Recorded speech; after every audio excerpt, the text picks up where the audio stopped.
श्रीमते रामानुजाय नमः।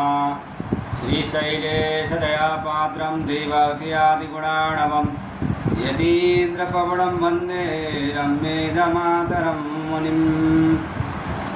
रम्येदमातृयोगीन्द्रपादरेखामयं सदा तदा एतात्मसत्तादिं रामानुजमुनिं भजे। लक्ष्मीनाथसमारम्भं नाथयामुनमध्यमाम् अस्मदाचार्यपर्यन्तां वन्दे गुरुपरम्पराम्।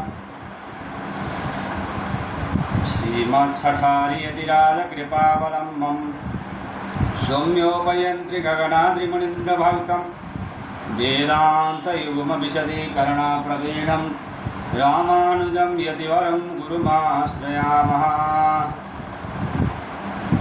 श्रीमद्काश्यपवंशमध्यगगने श्रीचन्द्रवद्भासितं श्रीमद्वेङ्कटनाथसेवनरतं भानाचलोपासकं श्रीमधुसूदनार्यकृपया सम्प्राप्य मन्त्रादिकं वन्देऽहं बुधवर्यमाधवगुरोः पादारविन्दं सदा। जय श्रीमन्नारायण। श्रीमद् जगद्गुरु रामानुजाचार्य कृत श्री भाष्यम में हिंदी भाषा में हम लोगों ने सत्संग शुरू किया है।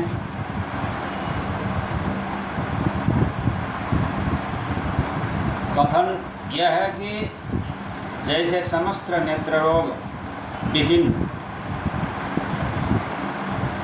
भवंत गुहावासी कोई व्यक्ति गुहा के घोर अंधकार में निरंतर रहने के कारण तिमिर रोग रतौंधी से ग्रस्त हो जाता है और अपने उस रोग को नहीं जान पाता, उसके लिए वह सामान्य सी बात है उस व्यक्ति को दो चंद्र दिखलाए देते हैं। उसके लिए उस जानकारी में वहाँ कोई बाधक ज्ञान भी नहीं है, क्योंकि उसे गुहा के अतिरिक्त बाहर का कुछ भी ज्ञान नहीं होता। इसीलिए वह अपने द्विचंद्र ज्ञान को मिथ्या नहीं मानता, पर उसका वह ज्ञान है तो मिथ्या ही। दोष तो तभी हो जबकि वह यथार्थ ज्ञान हेतु हो। इसी प्रकार ब्रह्म ज्ञान अविद्यामूलक होने से बाधक के न रहते हुए भी ब्रह्म ज्ञान सहित मिथ्या ही है। ऐसे प्रयोग भी किए जाते हैं। ब्रह्म मिथ्या ज्ञान का विषय होने के कारण प्रपंचमय जगत की तरह मिथ्या है। जो विवादास्पद है वह ब्रह्म मिथ्या है। असत्य के हेतु शास्त्र ज्ञान का विषय होने के कारण प्रपंचमय जगत की तरह ब्रह्म मिथ्या है। इत्यादि चार्वाक, जैन, बौद्ध आदि धर्मावलंबी कहते हैं। यह नहीं कह सकते कि स्वप्न में दृष्ट अस्थि आदि ज्ञान असत्य होते हुए भी शुभ वास्तविक फलदायी होते हैं। उसी प्रकार अविद्यामूलक असत्य होते हुए भी शास्त्र का ब्रह्म विषय फल वास्तविक ही होता है। स्वप्न ज्ञान असत्य नहीं होता, अभी तो स्वप्न में देखे गए पदार्थ ही मिथ्या होते हैं, क्योंकि जागने पर वह दिखते नहीं। ऐसा तो कोई नहीं कह सकता कि स्वप्न में मुझे प्रतीति नहीं हुई। स्वप्न में दिखता तो निश्चय ही है, पर स्वप्न दृष्ट विषय नहीं होते, यही बाधकता है। माया भी जैसा जादूगर मंत्र और औषधि के प्रभाव से जो चमत्कार दिखलाता है वह प्रीति और भयोत्पादक होता है। वह ज्ञान भी सत्य है, क्योंकि वह ज्ञान भी अबाधित होता है। विषय और इंद्रियादि जन्य रस्सी में होने वाली सर्प प्रतीति भी भयोत्पादक होने के कारण सत्य ही है। उस रस्सी रूपी सर्प से दंशित न होते हुए भी दंशन का भय तो होती ही है, क्योंकि उसमें मरण के हेतु विष की शंका रहती है। जल दर्पण आदि में मुख आदि का जो प्रतिबिंब दिखता है वह मुखगत वास्तविकता का निर्णायक होता है। इस प्रकार की प्रतीतियों में उत्पत्तिशीलता और कार्य संपादन शक्ति होने से सत्यता निश्चित होती है। यदि कहो कि स्वप्न दृष्ट हस्ती आदि जब रहते नहीं तो तद विषय बुद्धि ही कैसे सत्य हो सकती है। बुद्धि को तो एक अवलंबन चाहिए, वह तो वस्तु के प्रति भाषित होने मात्र से उस पर आधारित हो जाती है। अस्थि आदि विषय की प्रतीति होती तो है ही, क्योंकि वह अवलंबन सापेक्ष होती है, इसीलिए उसकी प्रतिभा समानता होती है। जागने पर वह प्रतीतिगत वस्तु की असत्यता ज्ञात हो जाती है। स्वप्न देखना सूक्ष्म शरीर का काम, पर उस प्रतीति बुद्धि का तो बाध होता नहीं, इसीलिए उसे तो सत्य ही कहना होगा। रेखाओं से जो वर्ण बनते हैं उनमें भी सत्यता की ही प्रतीति होती है। असत्यता से सत्य बुद्धि नहीं होती, क्योंकि रेखाएं तो सत्य है ही। रेखा वर्ण का स्वरूप मानकर ही रेखा में वर्ण बुद्धि होती है।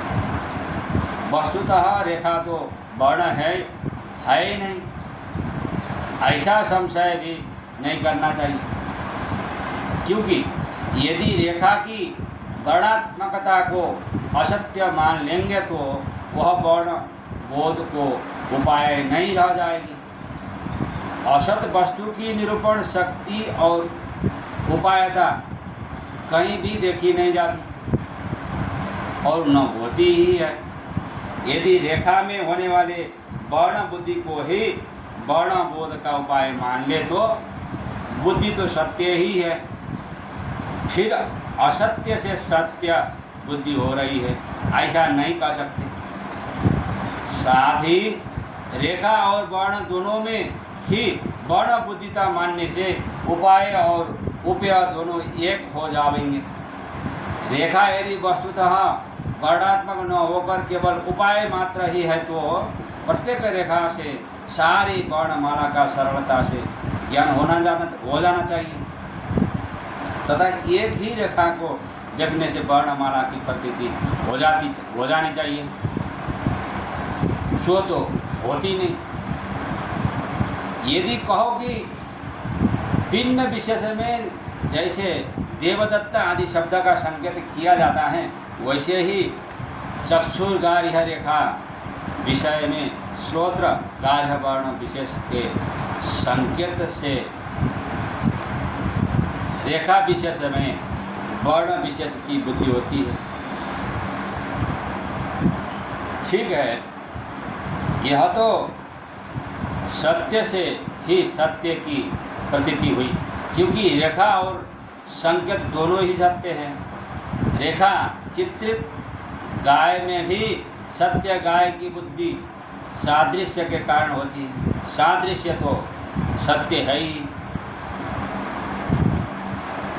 एक आकार के शब्द की उच्चारण के भेद से विभिन्न अर्थगत भेद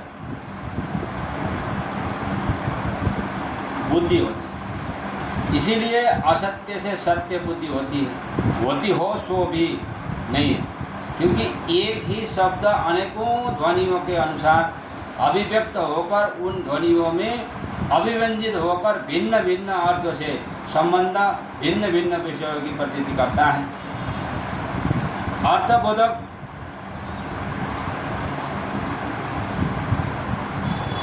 ग आदि वर्ण जब श्रवणेन्द्रिय ग्राह्य होते हैं तभी शब्द कहलाते हैं। इसीलिए विभिन्न वर्णमय शब्दों की एक रूपता भी युक्ति संगत नहीं है। उक्त दृष्टांतों से सिद्ध होता है कि असत्य शास्त्र से सत्य स्वरूप ब्रह्म की सिद्धि करना कठिन हो जाएगा, कठिन है।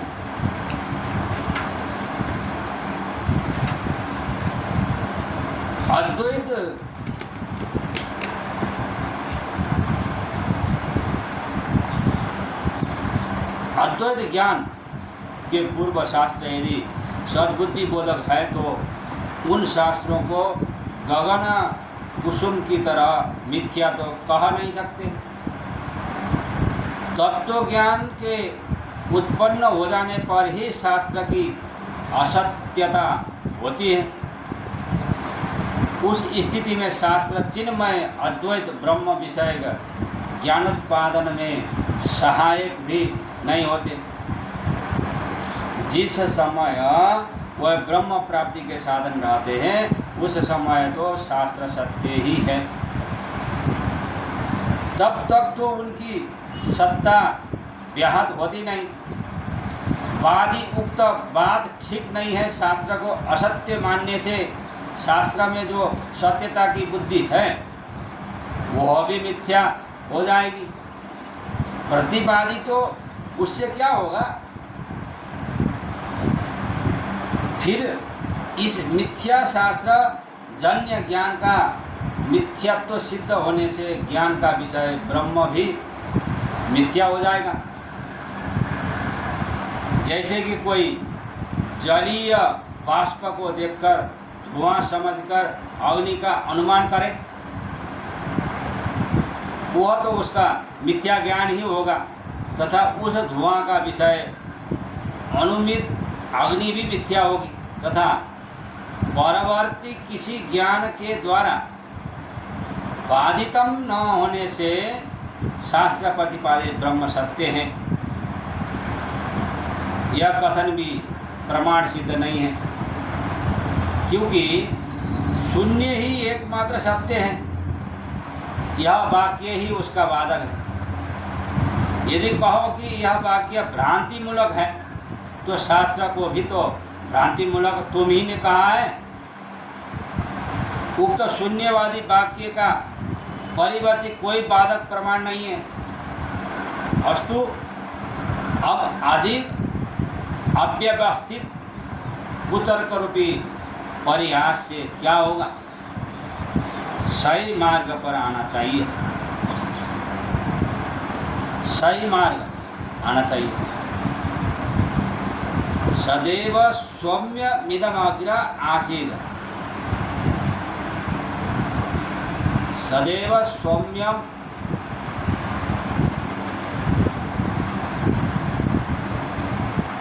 सदैव सौम्यमिदम अग्र आसीत इत्यादि वेदांत वाक्य निर्विशेषम ज्ञानेकर वस्तु के ही प्रतिपादक है। यह कथन भी भ्रामक है। एक के ज्ञान से सभी का ज्ञान हो जाता है।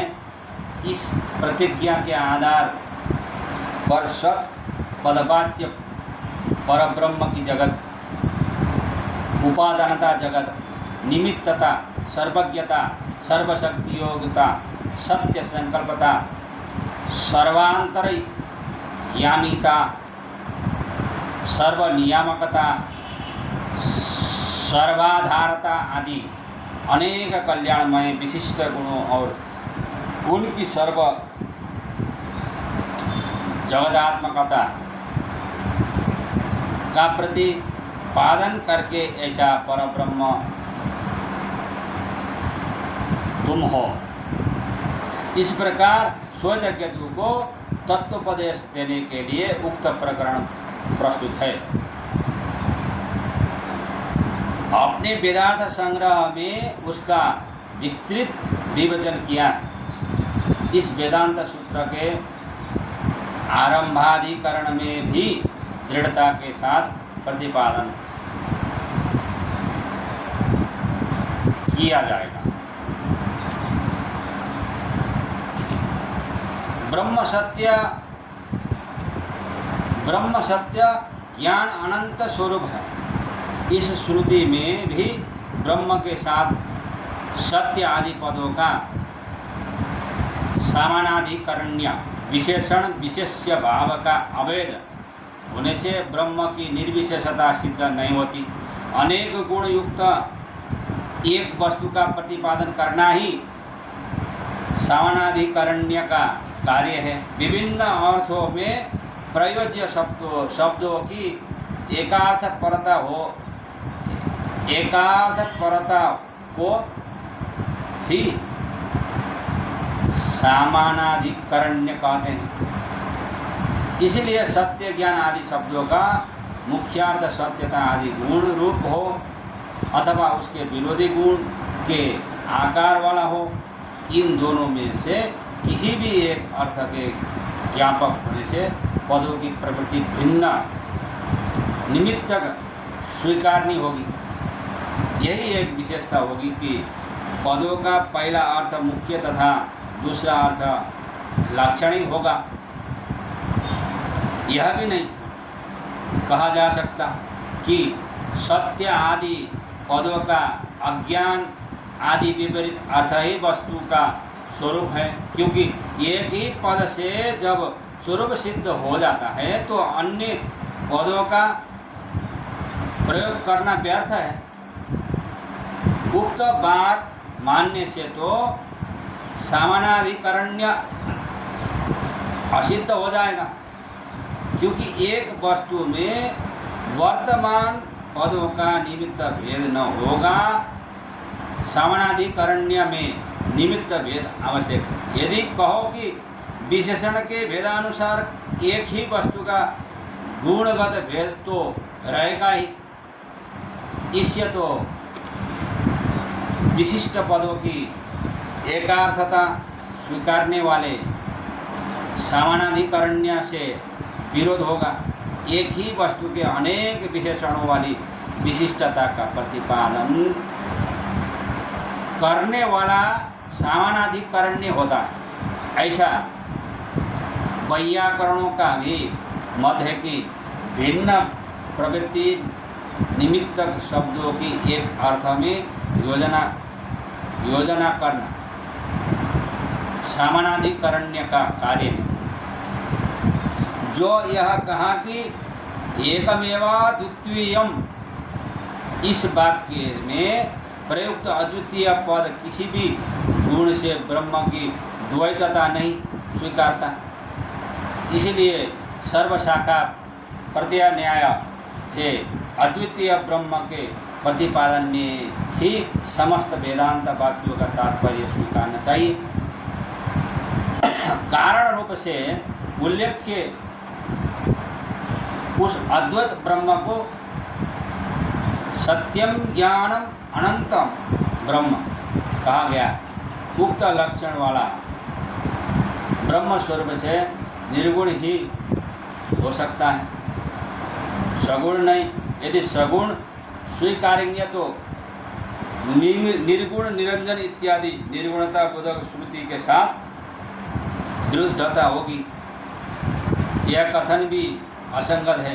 अद्वितीय पद से ज्ञात होता है कि जगत के उपादान कारण ब्रह्म में ऐसी विचित्र अद्वितीय शक्ति है कि उसे जगत के संचालन में किसी अन्य की सहायता अपेक्षित नहीं होती।